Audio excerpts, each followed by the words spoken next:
Okay, so good morning, good afternoon, ladies and gentlemen, and welcome to this session where we're going to be discussing the formalization of land rights shifts, land governance, and power structures and their gender implications. My name is Janet Edeme. I'm the head of the Rural Development Division based at the African Union Commission in Addis Ababa, Ethiopia, and I will be chairing this session. Before we begin, we do know and we are aware that since 2008, a surge in large-scale land acquisitions or land grabs has been taking place in low and middle-income countries, around the world. And issues relating to land are specifically also referred to in 5 of the UN SDG goals, and access to land and tenure security is also viewed as key to addressing these challenges. We are also aware that our continent is growing in importance with climate change and population pressure on the land. In addition, women's land rights and gender justice in land governance are fundamental pillars when they're talking about protecting and promoting women's human rights in rural areas. And not only are they human rights in themselves, being closely linked to women's status, their legal capacity, and also inheritance and property rights, their position in family law and marriage, and their participation in public life. They also provide access to the most important physical assets in agrarian societies, land, in contexts where women provide a significant share of agricultural labor. So women's land rights are very key. They are a key determinant of women's empowerment in rural areas and also have profound implications on women's ability to enjoy in practice civil and political rights, social and economic rights, as well as to escape poverty and social exclusion. Let me now give the floor to Dr. Kwajo Raphael Ura, who will be speaking to us on the land disputes around former sites of displaced villages in Dahomey, land grabbing or weakness in post-AVB land policy. Dr. Ura, you have the floor and you have 15 minutes. Merci à tous. Mon travail porte sur le conflit foncier autour d'anciens sites de villages déplacés de Dahomey, accaparement des terres ou faiblesse de la politique foncière post-AVB. Alors, le plan du travail, c'est de présenter le cas théorique, les matériels, méthodes, résultats, discussions. Alors, il faut retenir qu'en Côte d'Ivoire, juste après les indépendances, l'État ivoirien a essayé de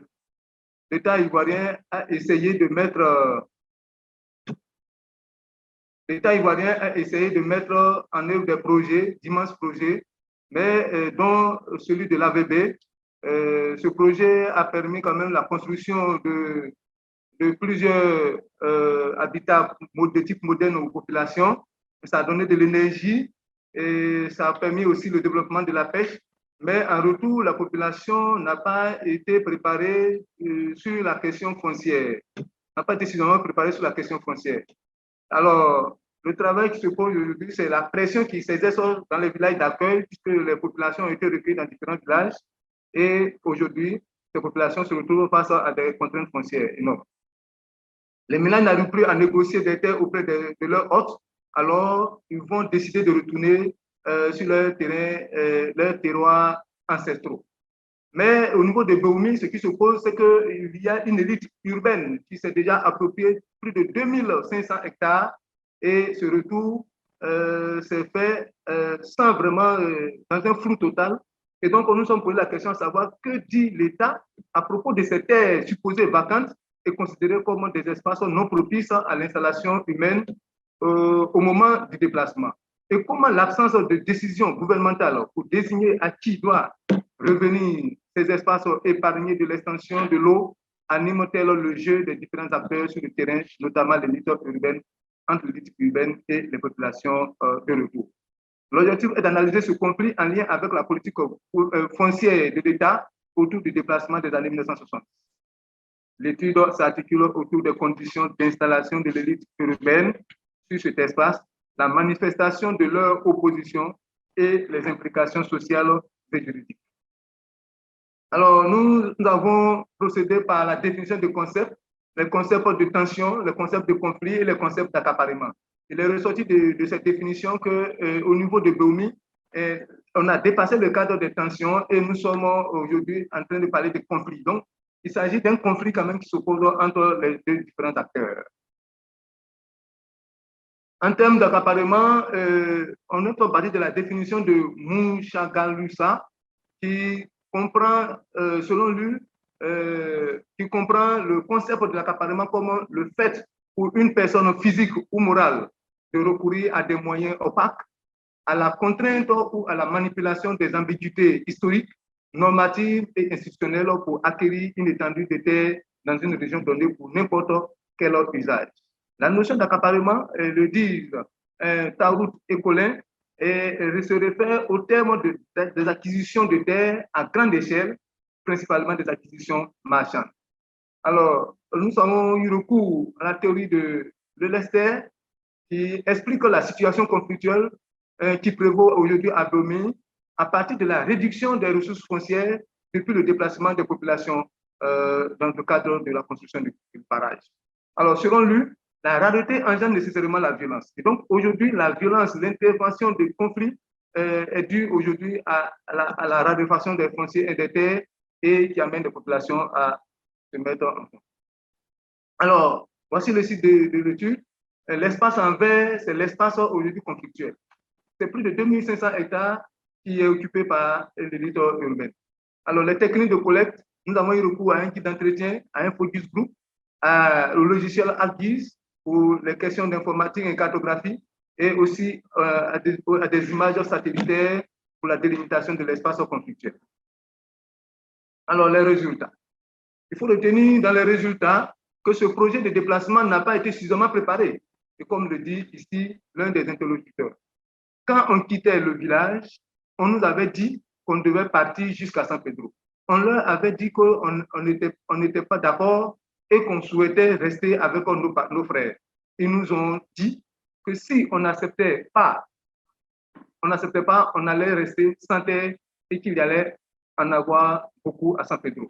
Mais quand on est arrivé à Fotobo, le camion est tombé en panne. Ils ont essayé de le réparer et après, on nous a pris et on s'est retrouvé ici, à seulement 300 km de là, où nous sommes tombés en panne. Donc, autant dire que les populations n'ont pas été seulement préparées et que rien n'a été véritablement bien construit, au point où, à l'arrivée, c'est seulement 62 blocs de terre qui ont été cédés à 62 paysans. Et quand, à un moment donné, les autres qui sont restés sans terre, ils doivent attendre à ce que celui qui n'a pas de terre et celui qui n'a pas eu un bon rendement soit remplacé. Alors, le chef de village de Niambran aussi intervient dans le même sens lorsqu'il fait savoir qu'ils se sont retrouvés à San Pedro, à Yamoussoukro, pour aller. Mais il fait savoir également que ceux qui sont partis à San Pedro sont aujourd'hui en train de retourner au niveau de Bomi. Donc, ce retour des déplacés met en exergue la faible disponibilité foncière et sur les nouveaux sites. Alors, le deuxième point des résultats, c'est la situation foncière des populations sur les nouveaux sites. Les propos de l'un des répondants en témoignent. On n'a rien prévu pour nous. Après 4 ans, ils ont fait des blocs de vivriers, mais nous, on n'a rien reçu. Et donc, il y a beaucoup de populations quand même qui sont déplacées, qui n'ont pas eu accès à la terre. Alors, aujourd'hui, ils se disent que, ces habitants se disent qu'ils ont encore de la terre qui ont été épargnés de l'extension de l'eau, alors les populations vont retourner sur ces sites-là. Et quand ils retournent, on voit clairement que ce retour est rendu difficile parce que c'est déjà l'espace en rouge là est déjà encerclé par une élite urbaine. Mais ici, dans le sud de la carte, on voit dans le sud de la carte, on peut voir une occupation spatiale, mais ici, des exploitations agricoles, aussi des fermes, mais vers le nord, il y a des populations quand même qui ont commencé à infiltrer et on voit clairement une ferme à l'intérieur du parc et dont l'accès est interdit normalement à la population. Mais on se rend compte que à la photo numéro 1, on se rend compte qu'il y a une infiltration quand même qui est faite. Il y a des maisons de type moderne qui sont construites et il y a aussi même une école. Mais cette école a été construite par une ONG avec l'appui du gouvernement ivoirien l'appui de la coopération allemande, et donc pour dire que c'est un peu comme si la population essayait de... La population s'installe au gré et au su, au gré aussi de l'État. Et tout ça, l'État se met dans une position ambivalente, et c'est ce qui nous porte vraiment à nous interroger sur cette opposition floue de l'État qui entretient les conflits entre les deux acteurs. Les entretiens recueillis montrent clairement que la population n'a pas au départ accepté l'installation de l'élite, parce que l'élite faisait son installation au nom de la compagnie ivoirienne de développement de textile, une société ivoirienne. Mais après quelques années, ils se rendent compte que ce n'est plus normal qu'ils ont été grugés, puisque l'élite urbaine, n'étant plus le directeur de la coopérative, le directeur de la société, la population estime que l'État aurait pu le déguerpir de là. Mais l'élite elle-même ne comprend pas pourquoi est-ce qu'il s'est installé et que l'État n'a rien dit, et aujourd'hui la population est en train de se plaindre. Alors, cette occupation qui n'a pas posé de problème au départ, aujourd'hui est source de conflit, puisque la population n'est pas vraiment d'accord sur sa présence aujourd'hui, après plus de 30 ans d'existence. Alors, l'élite urbaine estime de son côté avoir pris la terre avec l'État. En 2016, elle a dû débourser 9 millions de francs CFA en guise de redevance de sa propriété sur les 2500 hectares. Mais donc, si l'élite a payé cette importante somme, elle a du mal à comprendre que les populations viennent revendiquer. Alors, l'élite a installé une société agricole sur le site, mais aujourd'hui, depuis mai 2019, il y a une manifestation des paysans à l'entrée principale du domaine avec une interdiction d'accès à l'entreprise agricole. Le 26 avril 2021, il y a un jugement à la justice de Bouaké pour vraiment trancher la situation. Alors, on assiste donc à une rupture entre la communauté rurale et l'élite urbaine. Et donc, ça nous amène à dire que la naissance des jeux des acteurs, des jeux d'échelle, pour espérer chacun sortir victorieux du rapport de force auquel ils sont aujourd'hui engagés. Alors, chacun appelle ses alliés, de sorte qu'on puisse avoir raison. Alors, en discussion, on retient quand même que le projet de l'AVB a été fait, c'était un projet d'envergure, d'une grande envergure, qui a nécessité le déplacement de plus de 75 000 personnes. La construction de l'imposant barrage hydroélectrique de Kossou sur le fleuve Bandama a entraîné la formation d'un vaste lac artificiel d'environ 1500 km². Alors, ça va désorganiser la vie économique des populations. Toujours selon l'auteur, il y a une importance de la sécurité foncière pour les nouveaux venus qui fut sous-estimée par l'État, qui n'a pas permis à ces populations de pouvoir avoir des lopins de terre suffisamment pour leur survie. Donc, la mauvaise gestion de la terre lors des déplacements forcés engendre aujourd'hui de nombreux conflits, et l'étude a été faite par Adou et ses collaborateurs. En plus des contraintes foncières liées au déplacement, les populations sont victimes d'accaparement des terres. Alors, dans cette situation, c'est toute la jeunesse quand même qui a du mal à se retrouver. Plusieurs études ont été faites sur la question de l'accaparement et ont démontré qu'il est source de vulnérabilité. Alors, ça montre clairement que ici, cette situation est en train de rendre vulnérables surtout les couches défavorables. Mais dans la plupart des cas, la complicité de l'État est soulevée, comme le dit Fernandez. Les populations racontent que les paysans de la zone sud ont été expulsés par les autorités publiques au motif qu'ils se retrouvaient dans une zone humide. Mais les terres ont été à la suite été mises dans les mains d'une entreprise productive d'ananas. C'est un peu le cas qui se passe au niveau de Béoumi, puisque l'État, au départ, l'élite s'est installée au nom de l'État et finalement, elle a pu récupérer la terre. Cette situation de vulnérabilité paysanne, du fait de l'accaparement, conduit généralement à des résistances. Et c'est qu'on a et collaborateurs qui l'ont dit, Mundenga aussi l'a dit. Alors, nous sommes dans une situation quand même qui a été analysée sur plusieurs autres territoires et qui montre clairement que la question de l'accaparement est une préoccupation internationale qui, à travers le travail de Kamla, et la voie au Canada. Alors, ce n'est pas seulement que les pays en développement qui sont aujourd'hui doivent faire face à la question de l'accaparement, C'est une question internationale qui a besoin d'être analysée ensemble. Alors, en conclusion, que retenir? Il faut retenir que l'étude a révélé des faiblesses dans la politique foncière de l'État depuis le projet AVB jusqu'à ce jour. Il s'agit d'une politique qui n'a pris en compte les considérations coutumières et foncières, d'où la persistance de la pauvreté paysanne, surtout chez les couches les plus vulnérables, les jeunes et les femmes. Ces conflits sont les conséquences de l'absence de compensation en terre et de vision durable, puisque ce projet n'a pas été suffisamment analysé sur le plan de la dimension foncière. Tout s'est passé comme si les populations réinstallées devaient juste se servir des avantages qui leur ont été accordés pour asseoir elles-mêmes les nouvelles bases de leur développement. Il aurait pourtant fallu une étude d'impact environnementaux rigoureuse qui aurait permis au gouvernement d'accorder un peu plus d'importance à cette épineuse question foncière dans le projet de relogement des communes. Le problème n'étant pas encore réglé, il est encore temps que le gouvernement se penche sur ces sites anciennement déguerpis dans le cadre de ce projet de l'APD. Mais en attendant, les populations, tout comme l'élite urbaine elle-même, souffrent tous du silence des gouvernants sur cette question foncière. Je vous en remercie. Thank you very, very much, Dr. Ura, for that presentation that you have just made, and also the highlights you have given, started by also giving us some definition and the concepts when we're talking about land grabbing. You also contextualized it in terms of the challenges that were being faced by the population that were living in the Bandana Valley, and then also the conflicts it had as well with the urban elites. And I think the lack of transparency in terms of the engagement of the government, the elites, and the rural population in those areas.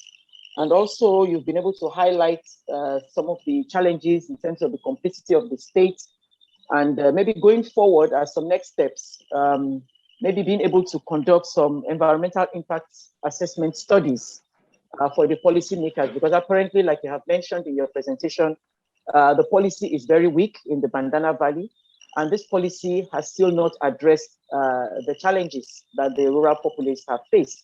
And you've also highlighted the fact that it's not a local or a national challenge, but it's also a challenge that has also been reported even on the international scene.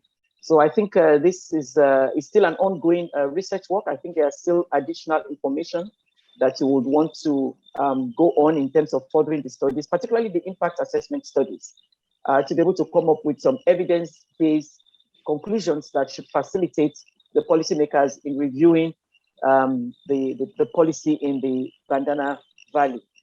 And also the impact of the conflicts now on the youth and also on the women, which is still yet to be settled because the challenges have not been addressed. And so I think it will be necessary that there is some dialogue that needs to take place between the government, the elites, and the rural population to see how those challenges could be addressed amicably. So thank you very much. And thank you very much as well, Dr. Ura, for keeping to time. Thank you. So with that, thank you so much. I would now like to give the floor to Dr. Funmakin Sissoko. Dr. Sissoko, you have the floor and you have 15 minutes. The floor is yours. Bonjour, madame, mesdemoiselles et messieurs. En fonction de votre lieu de connexion, moi, je m'appelle Funmakin Sissoko. Je suis ancien chercheur à l'Université des sciences juridiques et politiques de Bamako, plus précisément à la faculté des sciences administratives et politiques. Comme en toile de fond de la Colpa de cette année, qui est vraiment l'Afrique face à l'intégration de son héritage culturel dans les politiques foncières, en réalité, au Mali, il y a une thématique très cruciale, très actuelle, qui est effectivement la prise en compte des droits fonciers coutumiers par la nouvelle législation domaniale et foncière. Mon thème est le suivant: du code domanial et foncier à la loi domaniale et foncière, la réalité de la reconnaissance des droits fonciers coutumiers est-elle en cause au Mali? Et fondamentalement, nous avons un plan qui va se situer seulement en 4 parties. D'abord, nous allons parler du contexte, ensuite du matériel et méthodes, des résultats et enfin des recommandations. Donc, parlons d'abord du contexte. Donc, fondamentalement, au Mali, c'est-à-dire avant 2017, il y avait seulement le code domanial et foncier qui avait été institué par l'ordonnance 027, donc 2000, quoi. Donc, effectivement, cette ordonnance régissait toute la gestion foncière au Mali, quoi.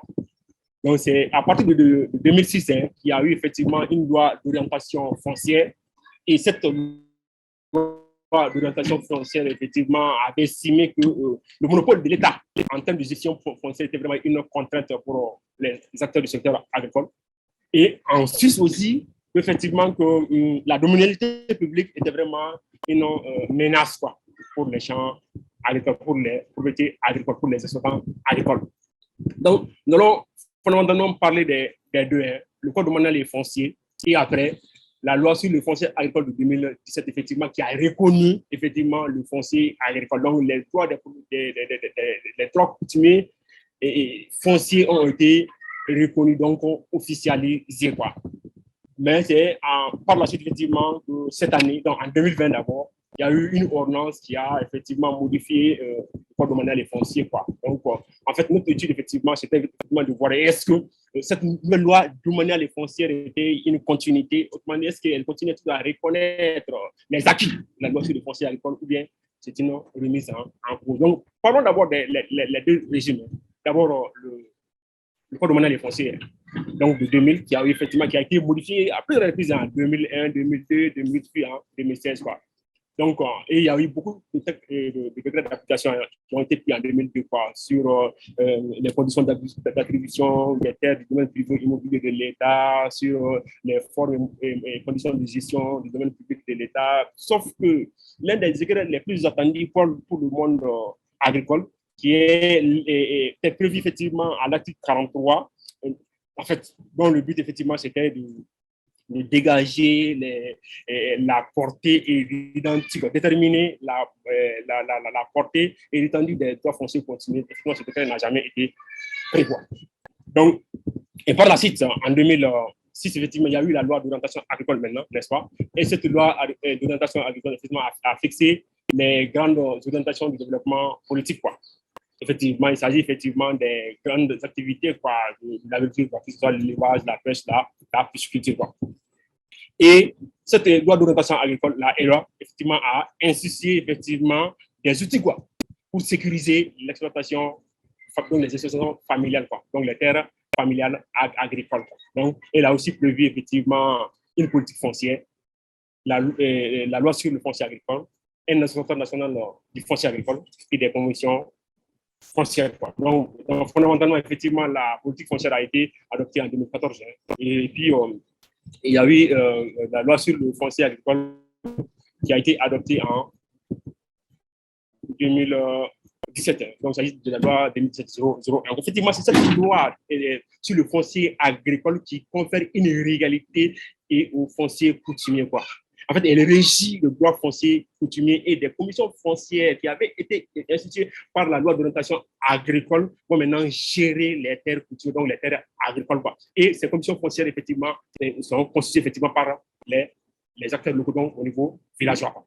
Donc, on a dit qu'effectivement, ces terres qui ne devaient pas effectivement être inclus, n'est-ce pas, dans le domaine privé immobilier de l'État. C'est comme effectivement, avant la loi sur le foncier agricole, les terres coutumières étaient incluses effectivement dans le domaine privé immobilier de l'État, comme à l'époque coloniale où on parlait de terres vacantes, de terres sans mètres. Donc, les terres, les possessions coutumières autochtones ont été spoliées, n'est-ce pas, par les colonisateurs.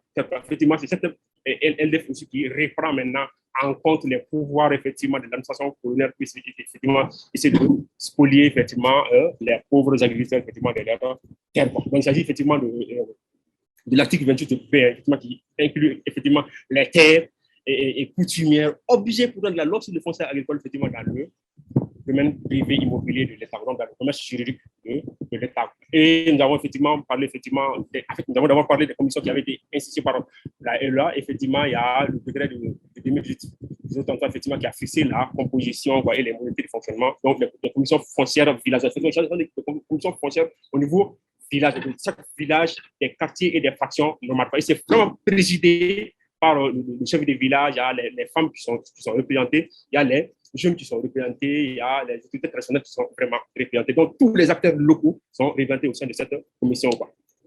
Il y a le décret, effectivement, de 2018 qui a fixé les modalités d'organisation de l'Association nationale du foncier agricole. On a fait, effectivement, comme il est parlé, effectivement, dans la présentation des collègues du mouvement hier, effectivement, il y a l'Association nationale du foncier agricole qui a été mis, en fait, en route. Donc, les textes sont le décret relatif à ces modalités d'organisation ont été effectivement pris. Et aussi, il y a eu beaucoup de décisions qui ont été prises par les sous-préfets pour mettre en place les commissions foncières. Effectivement, il est prévu que ce soit par décision des représentants au niveau arrondissement, donc par les sous-préfets qui prennent des décisions pour nommer, donc pour mettre en place les commissions foncières. Il y a beaucoup de décisions qui ont été prises.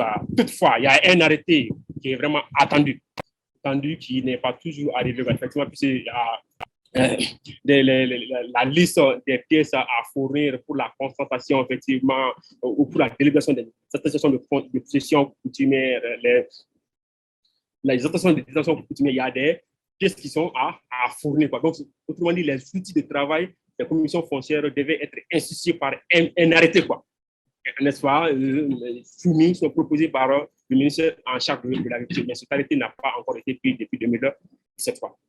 Donc, c'est dans l'attente de cet arrêté, effectivement, qu'il y a eu une grosse apparition qui est effectivement la nouvelle loi de manière et foncière qui a été instituée par une ordonnance en 2020. Il s'agit de l'ordonnance 2014, du 20 décembre. Et en fait, elle vient d'être promulguée le 7 octobre par la loi numéro 21. Dr. Sissoko? Oui. Dr. Yes. Sissoko, my apologies that I have to interrupt your presentation. We are not getting your presentation in English. So please, can the English interpreters please come back online? We are not receiving interpretation into English. So we are not able to follow Dr. Sissoko's presentation.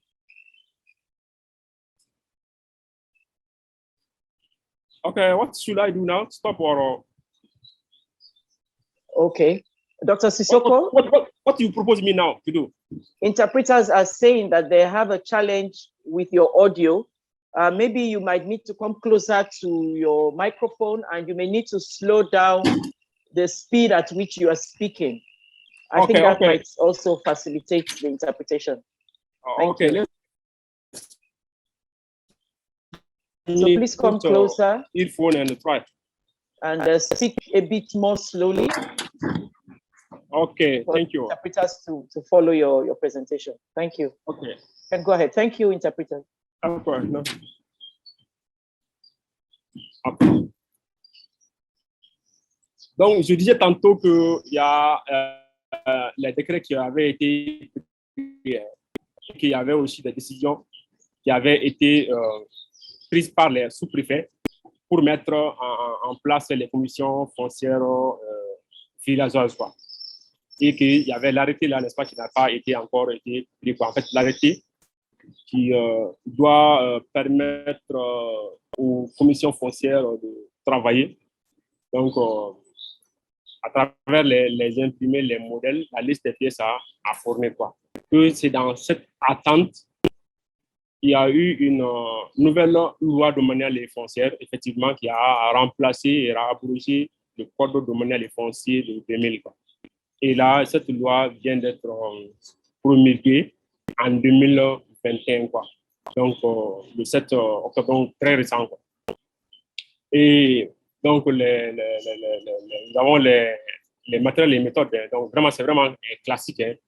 Nous avons procédé par la recherche et la compilation des textes sur la loi domaniale et foncière et ses degrés d'application, le code domanial et foncier abrogé et ses textes d'application, la loi sur le foncier agricole et ses textes d'application, les textes sur l'administration générale, que ce soit la décentralisation, que ce soit l'organisation administrative, et les textes sur les services des domaines, que ce soit au niveau central, que ce soit les services régionaux et super-régionaux. Et nous avons par la suite procédé à la revue de la littérature et à une analyse comparative des textes compilés, quoi. Donc, fondamentalement, nous avons des résultats qui peuvent être déclinés en 4 points, quoi. Mais fondamentalement, effectivement, c'est que la loi domaniale et foncière est une revanche du code domanial et foncier sur la loi foncière agricole, sur la loi sur le foncier agricole. Effectivement, puisque la loi sur le foncier agricole a insisté à officialiser les droits fonciers coutumiers, quoi. Et la loi domaniale et foncière de 2020 est une remise en cause, quoi. Parce qu'effectivement, elle a remis les terres coutumières dans l'escarcelle, dans le domaine privé immobilier de l'État. Et le second élément, disons le premier d'abord, c'est que c'est une loi historiquement coloniale. En deux, il s'agit d'une remise en cause de la loi sur le foncier agricole, comme nous l'avons dit. Et en troisième élément, nous avons qu'effectivement, il s'agit d'une loi administrativement corrompue. Et le dernier élément, c'est que c'est une loi socialement dangereuse. En fait, essayons de décliner les raisons de ces résultats. D'abord, une loi historiquement et coloniale. Il s'agit du recours au vocabulaire coloniaux pour accaparer les terres communautaires, à travers des expressions que le colonisateur avait utilisées pour spolier les populations indigènes de leur terre, de leur propriété ancestrale. Il s'agit d'expressions comme terre vacante, terre de 100 mètres et domanialité. Are you hearing me? It's okay? It's okay now? Yeah. Yes. Le translator? Yes, it's fine. It's okay. Go ahead. Okay. Donc, maintenant, il y a aussi... Thank you so much. Okay. Donc, le recours au procédé violent d'accaparement des terres coutumières communautaires, En fait, il s'agit de la présomption de domanialité, que le colonisateur n'a jamais réussi à imposer au Soudan, la loi domaniale et foncière de 2021 a imposé, En fait, il y a beaucoup d'études, les récentes ont même passé, qui ont montré effectivement que cette question de la présomption de domanialité, effectivement, elle n'a jamais été une réussite au moment de la colonisation, Parce qu'effectivement, il s'agit de déclarer les terres coutumières comme des propriétés de l'État, Donc, suivant le principe de la succession des États, Donc, il s'agit, en deuxième élément, d'une remise en cause de la loi. Effectivement, les terres coutumières ont été intégrées dans le domaine privé immobilier de l'État. Et une loi administrativement corrompue comme troisième élément. En réalité, puisque la finalité de la loi, c'est de poursuivre l'intérêt général, Mais en réalité, ce sont les détenteurs des compétences foncières qui ont taillé vraiment leur loi a été revue pour servir leurs intérêts. Effectivement, je pense qu'il y a Rose qui a dit en 2002, effectivement, s'agissant du Cameroun, que le foncière est en train de tailler effectivement les textes pour servir leurs intérêts. Il y a le dernier élément qui est vraiment une loi socialement dangereuse. C'est une loi qui exclut les pauvres du droit de se nourrir et de se loger. C'est effectivement en disant à l'article 82 que le régime de l'immatriculation est le seul régime de la propriété foncière au Mali. Ça veut dire que les pauvres doivent acheter la terre pour se loger, doivent acheter la terre pour se nourrir. Donc, s'ils n'ont pas les moyens, ils sont obligés d'être exclus. Donc, ils sont vraiment exclus de la société. C'est comme si dans un Rome antique, la plèbe s'est retirée dans les montagnes parce qu'effectivement, il y avait des contraintes qui leur avaient été imposées. Au Mali, effectivement, c'est la loi domaniale et foncière qui a décidé d'exclure les pauvres de la vie en société. Ils ne peuvent pas avoir de champs, ils ne peuvent pas se loger. Et nous avons dit effectivement qu'il s'agit d'une loi dangereuse pour la durabilité urbaine. Puis effectivement, en mettant l'emphase sur les occupations temporaires du domaine public, ça veut dire qu'effectivement que les rédacteurs n'ont pas tenu compte de la problématique profonde de durabilité au Mali. En réalité, il n'y a pas beaucoup actuellement. Les gens ont construit dans les lits des cours d'eau.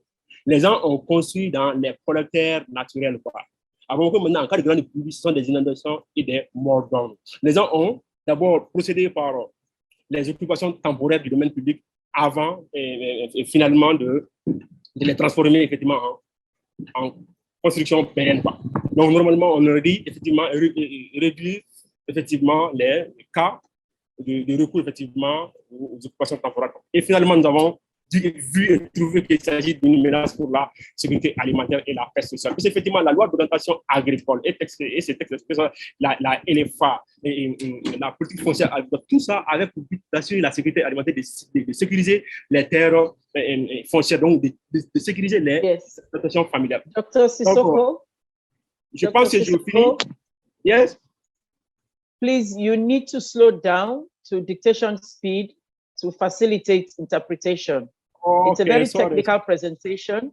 Yeah, sorry. And your audio isn't very good, so it's very challenging for the interpreters. So please, if you could slow down as you speak, then we will see how we proceed. I know you're almost coming to the end of your presentation, but this is the very important section, and we really need to understand your presentation and the recommendations. Thank you. Okay, sorry, I will talk slowly now, and to allow people to hear me. Donc, au niveau de la recommandation, je disais effectivement qu'on pouvait renverser la perspective. Hein. C'est-à-dire c'est vrai que la nouvelle loi domaniale et foncière est une remise en cause de la loi sur le foncier agricole. Il n'y a vraiment pas de doute. Effectivement, les terres et les coutumières ont été intégrées dans le domaine privé immobilier de l'État. Ça, c'est vraiment à travers l'article 28B. Bon, maintenant, qu'est-ce qu'on peut faire? Puisque cette même loi domaniale et foncière a supprimé les concessions urbaines d'habitation, les concessions rurales d'habitation que les maires attribuaient. C'était vraiment des attributions sociales. L'État attribuait, si vous voulez, ou vous pouvez, et le transformer en titre foncier. Et les concessions rurales d'habitation que les représentants des sous-préfets attribuaient. C'était vraiment des attributions. Et ces titres, en fait, qu'on appelle les titres précaires, ont été supprimés. Donc, c'est vraiment seulement le titre foncier. Maintenant, on peut tenir cette occasion pour effectivement que les actes institués par la loi sur le foncier agricole, donc les outils, qui sont les attestations de possession, des certificats de possession de détention foncière et coutumière, produits par les commissions foncières villageoises. Effectivement, les commissions foncières sont au niveau de chaque village. Et ces commissions doivent travailler, doivent faire l'inventaire des us et des coutumes pour dégager les valeurs, les principes locaux applicables à la terre au niveau de leur localité, en fonction de leur histoire, comme la thématique effectivement de la conférence. Et les commissions foncières et les élus locaux, donc les maires, effectivement, qui doivent aussi homologuer, chacun, selon ses prérogatives conférées par la loi sur le foncier agricole, peuvent être considérés comme les seuls outils de base pour la création des titres fonciers. Donc, dorénavant, on peut insister que pour créer les titres fonciers, il faut avoir des attestations ou des documents produits par les profaux. Et là, ça permet effectivement de préserver les droits fonciers coutumiers et de mettre fin effectivement à la présomption de domanialité. C'est effectivement la loi d'orientation agricole avait pour but de supprimer progressivement la domanialité. C'était vraiment une insécurité pour les champs agricoles. Donc, je vous remercie de votre aimable attention et je m'excuse pour le désagrément causé certainement dû à la rapidité. Merci infiniment pour votre patience. Thank you very much, Dr. Sissoko, for such an interesting presentation. And we do appreciate and recognize the challenges that we're facing in this new normal we have, where we need to still go ahead in organizing our meetings and our conferences, but trying to do it online with all the attendance challenges. But thank you very much for such an enlightening presentation, and also bringing to our notice as well some of the challenges in terms of this, the new law on public land, and particularly how it's impacting on urban sustainability, on food security, and then also on the populace themselves. And it looks like this law had not been very consultative in when the revision was being done. And that's why it's bringing all of the challenges that you have also identified. Thank you as well for the colonial history you have given us. And I think that's also across the board for most of our African countries. We inherited those colonial laws. And even in the process of trying to revise those colonial laws, our governments end up complicating issues when doing that. And the proposals that you have also put on the table, because these laws were not cognizant or sensitive to some of the existential challenges within those populations. When they were having the forced evictions, these laws were reversed and revised without input from the local populace. And I think that is why it's arising and giving birth now to secondary challenges that you have also highlighted, and your proposals in terms of how those challenges in this new public land law, especially on the agricultural land law, needs to be very quickly revised and addressed. So thank you very much for that presentation. So maybe without taking up too much time, I can give the floor to Jean-Paul Tam. Je vais vous présenter la thématique suivante. Elle est intitulée « Le régime foncier africain comme instrument de développement ». 2 points, l'héritage colonial du foncier face à la résistance des spécificités socio-culturelles. Oui, c'est ça ma thématique. C'est le thème que j'ai choisi. Bien évidemment, ce que je propose ici, c'est bien évidemment des enjeux fonciers maîtrisés de façon équilibrée pourrait favoriser dans certaines conditions le développement durable. C'est cette question de départ, vous m'excusez de la tautologie, que nous avons pu poser. Les enjeux fonciers maîtrisés de façon équilibrée pourraient être un facteur dans certaines conditions de développement durable en Afrique. Mais, bien évidemment, le foncier, à travers son caractère social et ses retombées économiques et écologiques, influence sans nul doute,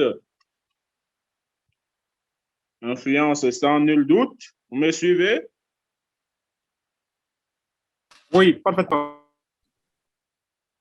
Yes, yes, I can hear you. C'est embêtant. Influence sans nul doute le processus de développement économique et de développement durable. Pourtant, actuellement, on constate que c'est le concret qui se passe en Afrique, où le droit foncier des pays africains anciennement colonisés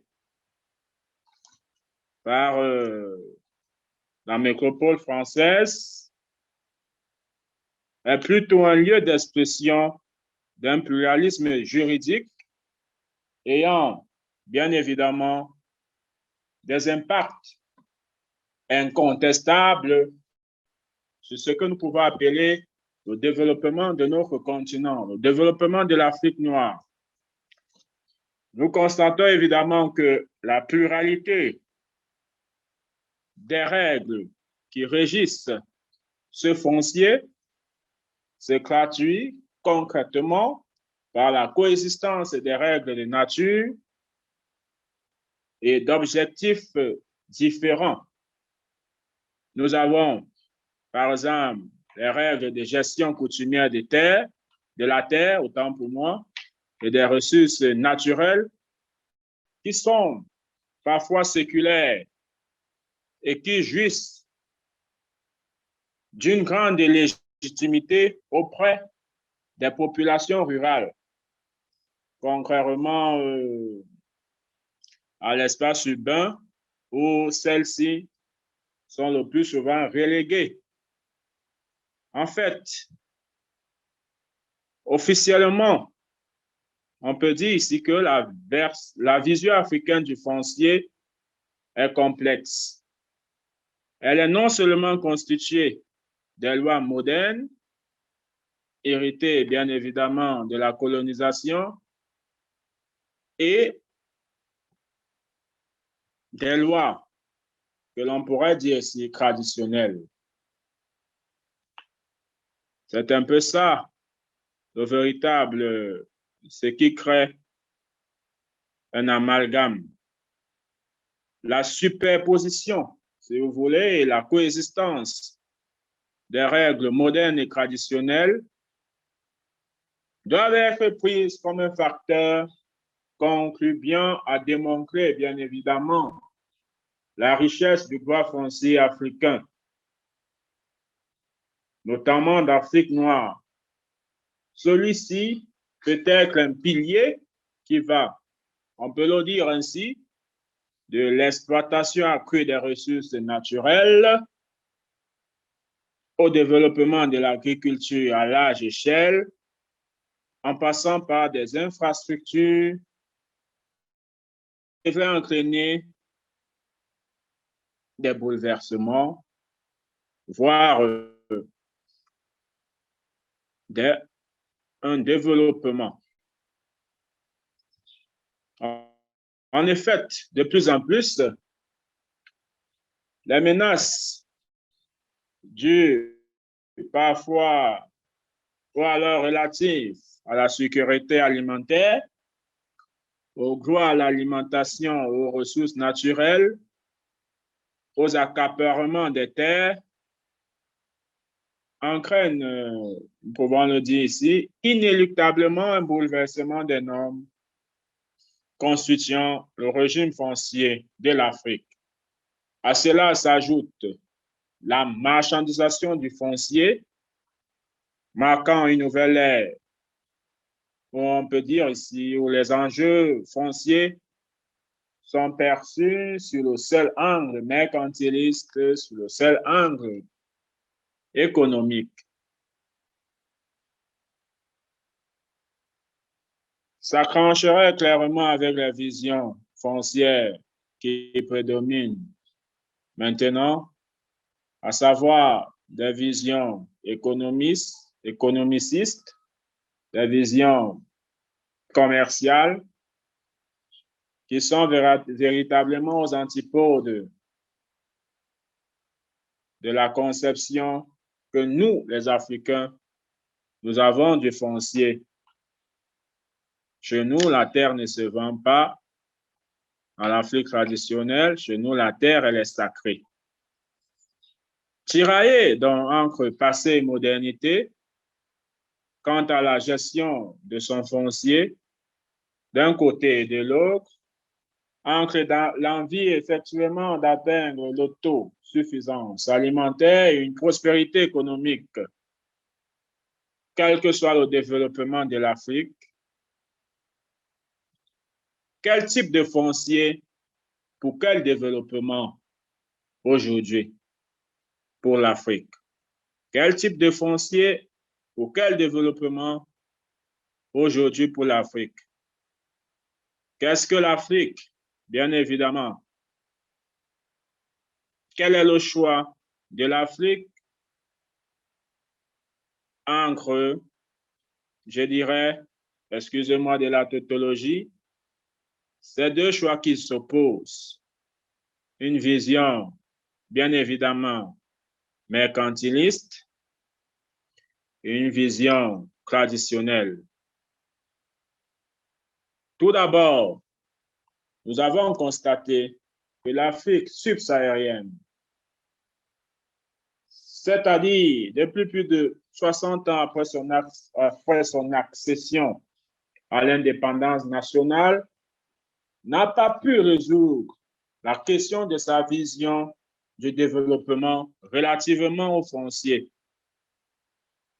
Si à travers le précédent colonial, l'épineuse interrogation du choix du développement a été vite évacuée sans être réglée, à travers notamment l'alignement de la plupart des pays du continent au choix du développement de l'ancien colonisateur, qui a souscrit lui-même au modèle de développement capitaliste, l'Afrique tarde toutefois à démarrer économiquement. Oui, bien évidemment, nous l'avons dit. La pauvreté, elle s'accroît. L'insécurité alimentaire, elle est palpable, elle est actuelle. La désertification, c'est-à-dire les maux qui minent l'Afrique, sont bien évidemment innombrables.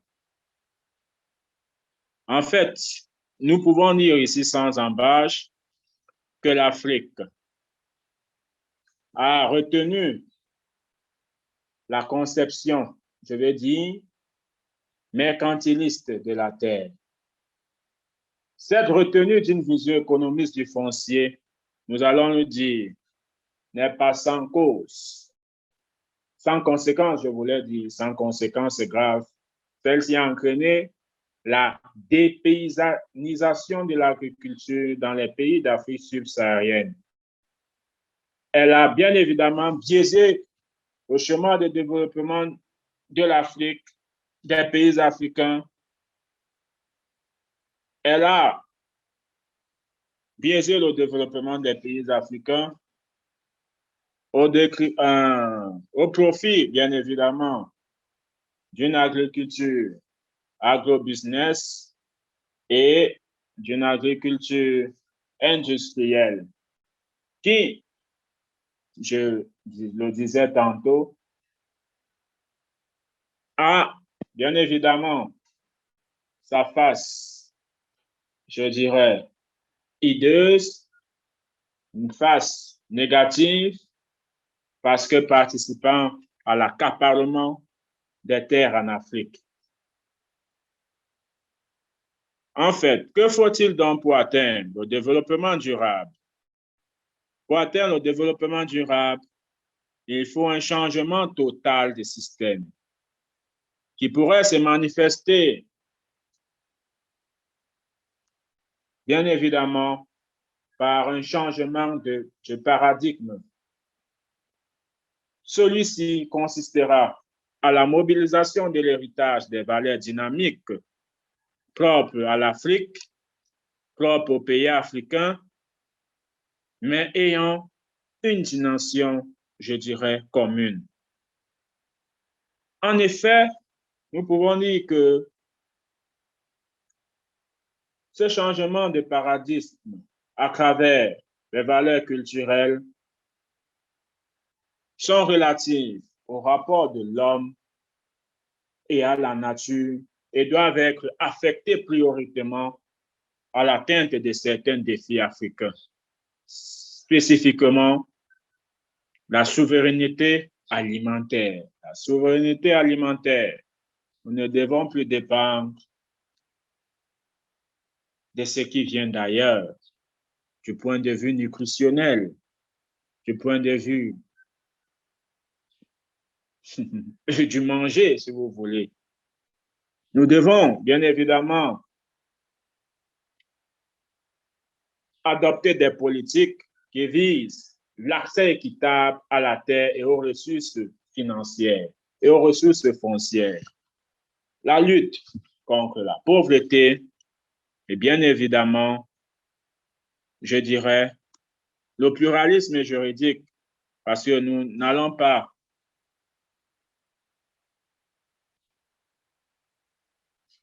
écarter du revers de la main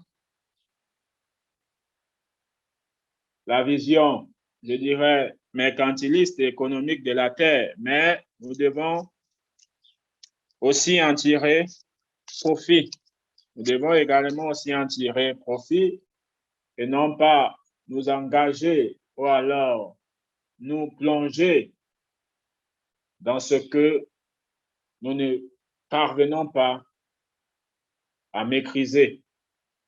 C'est un peu ça le sens de ma présentation aujourd'hui. Je ne serai pas très long, mais je dis, nous devons faire recours aux savoirs locaux. Nous devons faire recours à nos valeurs socio-culturelles culturelles, nous devons bien évidemment les introduire au sein de notre gouvernance foncière dans une perspective de plus en plus développementaliste de notre foncier, de notre continent. Je vous remercie. En fait, ce n'est que à travers cette méthode qui, ma foi, on pourra bien évidemment éradiquer la pauvreté, on pourra bien évidemment atteindre l'autosuffisance alimentaire, on pourra bien évidemment avoir accès à une croissance économique bâtie sur nos valeurs socioculturelles. Je ne serai pas long. Je vous remercie pour votre aimable attention. Merci. Thank you. Thank you very much for that very interesting perspective you have given us. You've highlighted the fact that there is a lot of complexity within our African land laws, which is also juxtaposed with our colonial heritage. And you began by asking a question, that what kind of land law or what kind of land is needed for what kinds of development for Africa? And you were able to identify two choices that Africa needs to look at. That right now we have the traditional perspective, and then we also have what you call the more commercialized perspective on what we look at when we're talking about the kind of land we need for development. And that we have kept this commercialized perspective, and this has had an impact. Most of it has been negative in terms of addressing some of our challenges towards sustainable development. And you've given very good proposals that we also need to have some kind of paradigm shift from looking at the commercialized perspective of land and having a common dimension in terms of coming up with policies that will allow for equitable access to land and within also the context of legal pluralism. So we would need to look at it in this particular context for us to be able to ensure that we're able to have the sustainable development we need. We're able to identify the kind of development we need for the kind of land that we have. And I think those are very good propositions that you have put on the table. So thank you very much, Jean-Paul, Tam, for that presentation. So colleagues, ladies and gentlemen, we have, I think, 10 to 15 minutes or less before we end this meeting, and our Zoom link will be disconnected. So we have had the three presentations.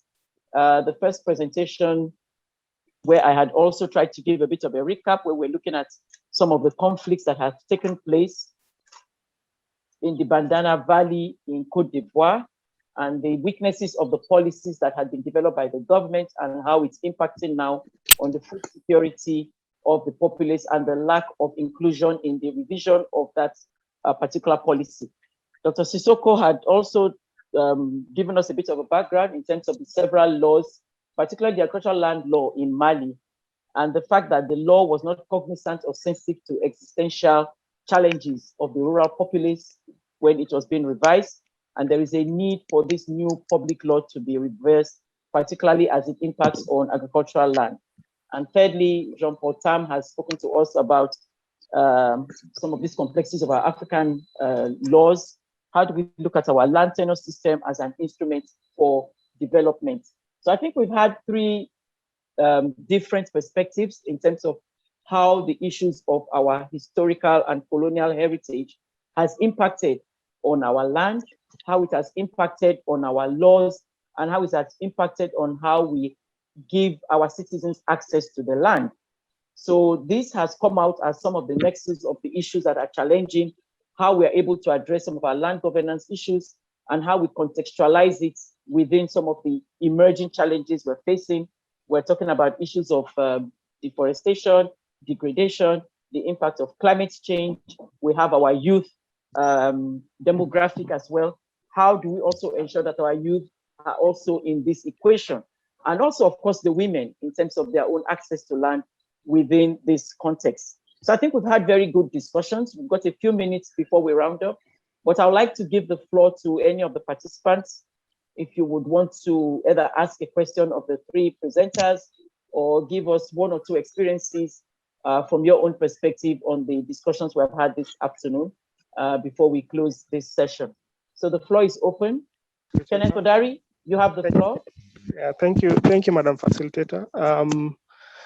Thank you to the presenters. I think a key bit around the formalization bit, I think perhaps we also need to think of a lot of African countries going through the motions of formalizing the land processes, trying to reform and trying to bring the traditional ones into conformity with, the human rights approaches.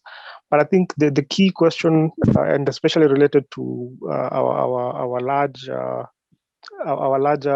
theme around culture and land, I think there are various ways in which African cultures, where women and young people, the way they access land, the way they use land, the way they even come to own land is dictated a lot by issues around culture. So how are these formalization processes then able to help address some of the gaps that are already known, where we know women and young people have been left out? Are these formalization processes sort of like ensuring there's more equality, or are they leading to more inequality? I think from the discussions, there's a sense that perhaps they're leading to more inequalities. And so we may need to perhaps press a pause button on some of these processes and relook at them, so that then when we embark on reforming them, we ensure that they are addressing the elephant in the room, and which is the fact that cultures around land have been used to to discriminate against women and young people. And so the formalization processes and bringing into conformity the traditional land systems should, one of the key benchmarks should be how is it then helping to address gender inequalities. I hope that is more clearer. Absolutely, Kenneth. Very, very clear. Thank you so much. And I think that's a very good perspective you have brought, because when you are talking about the impact of some of these land reforms that our governments are putting in place, usually as well, the cultural perspective or the cultural components or the cultural heritage of how we access land as Africans also plays a very big role in terms of when these reforms are taking place. So let me give 2 minutes to each of my presenters, and let me see what their thoughts would be. Let me start with Sissoko. Sissoko, you had given us a very good presentation talking about the different laws in Mali and how the reversal or the reforms of those laws had compounded the challenges that were being faced by the rural population. Now, if we put it together with the perspective that Kenneth has put on the table, that our cultural heritage is actually also contributing to these inequalities in terms of access to land. So just give me 1-2 minutes of your perspective on this, and I would pose the same question to Dr. Ura and also to Jean, if he's also still in the room. Go ahead, Dr. Sissoko, and then we'll round up. Okay. Merci, Dr. Zanet. Merci la commission de l'UA. En fait, la question de mon ami Odari depuis le Kenya est vraiment une question déjà prise en compte au Mali. En réalité, son élaboration, c'est depuis 2006 que la loi d'orientation agricole a été votée. Et là, vraiment, c'est une construction architecturale, quoi. Vraiment, et ça prend en compte tous les acteurs. Si je prends seulement la loi sur le foncier agricole, je prends seulement l'article 13. Cet article 13 dit que au moins 15% des aménagements fonciers faits par l'État et les collectivités doivent être attribués aux jeunes et aux femmes. Là, c'est la loi sur le foncier agricole, article 13. Vous voyez un peu, non? Donc là, c'est un premier élément. Le deuxième élément, les commissions foncières villageoises. Les jeunes sont représentés et les femmes sont représentées. Donc, en réalité, au Mali, pour ce qui est de la loi sur le foncier agricole, en fait, s'il y a discrimination, c'est une discrimination positive, parce qu'au moins, il y a 15% qui ont été institués pour les jeunes et pour les femmes.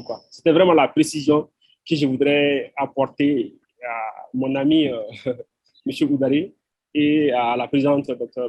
Janet. Merci infiniment.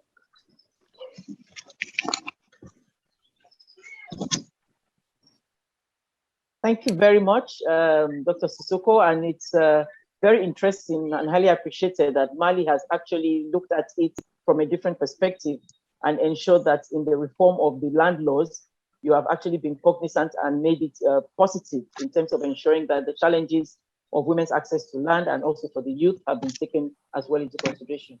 Dr. Ura, what is your experience in Côte d'Ivoire with regards to whether or not our African cultural heritage is either an impediment or it's an advantage in terms of accessing land for our youth and other disadvantaged groups? Dr. Ura, 2 minutes. Okay. Merci beaucoup, Dr. Janet. Au niveau de la Côte d'Ivoire, il faut dire que on ne peut pas parler véritablement de superposition de lois. Il y a la loi moderne, dite moderne, qui est occidentale, qui est en vigueur depuis 1998. Mais cette loi, il faut le dire, est venue pour corriger les inégalités. Et donc, aujourd'hui, dans une famille, la loi dit clairement que les femmes comme les jeunes doivent avoir accès autant que les aînés à la terre. Ça, c'est clair. Mais il y a une question d'applicabilité et d'application de la loi. Est-ce que la loi, dans son applicabilité, pour dire que c'est possible qu'on donne la terre aux jeunes, qu'on donne la terre aux femmes, oui, la loi le dit clairement, mais l'application est tout autre. L'application est tout autre parce que l'État lui-même, la loi elle-même n'est pas suffisamment suivie. Et donc, c'est vrai que clairement, la loi dit clairement que les jeunes, autant que les femmes doivent avoir accès à la terre, mais s'il n'y a pas de suivi au niveau de cette loi, il y a des difficultés. Et donc, ce que moi j'ai eu à présenter aujourd'hui, c'est que l'État lui-même n'arrive même pas à trancher une situation litigieuse comme ce que je viens de présenter. Et donc, c'est un peu cette situation d'ambivalence que l'État n'arrive même pas à faire suivre la loi. Aujourd'hui, la loi en Côte d'Ivoire, elle est encore coutumière. C'est pas l'héritage coutumier dont on parle est encore, je veux dire que est encore en vigueur. Et donc, les jeunes comme les femmes, malgré l'existence de la loi de 98, sont encore vulnérables parce que sur le terrain, c'est la population rurale qui impose sa loi, qui dicte sa loi, parce que l'État n'a pas encore pu véritablement faire plier les choses. Et c'est seulement qu'à 2% que la loi coutumière est appliquée. Donc, jusque-là, nous fonctionnons encore avec la loi traditionnelle. Et donc, si on fonctionne avec la loi traditionnelle, il va sans dire que les inégalités persistent et vont persister d'ici encore des décennies. C'est ce que nous voyons au niveau de la Côte d'Ivoire. Okay, thank you very much, Dr. Ura. I think that has always been the challenge for us on our continent. We have the policies, we have the laws, but when it comes to the implementation, it is still a challenge across the continent.